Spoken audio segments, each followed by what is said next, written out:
गुरुचरणाम्बुज निर्भरभक्तः संसार दचिरार्भवमुक्तः सेन्द्रियमानस नियमादेवं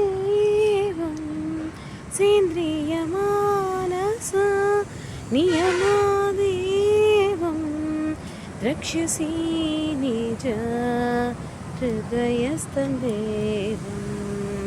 द्रक्ष्यसि निज हृदयस्थं देवं भज गोविन्दं भज गोविन्दं गोविन्दं भज मूढमते. అంటే గురుచరణాంబుజ అంటే పద్మ పాదాలు వంటి గురువు అయిన భగవంతుడు నీ నిర్భరమైన భక్తి అంటే సంపూర్ణంగా భక్తితో పూజిస్తే మన సంసార బాధ్యతల నుంచి త్వరగా విముక్తి చెందుతావు.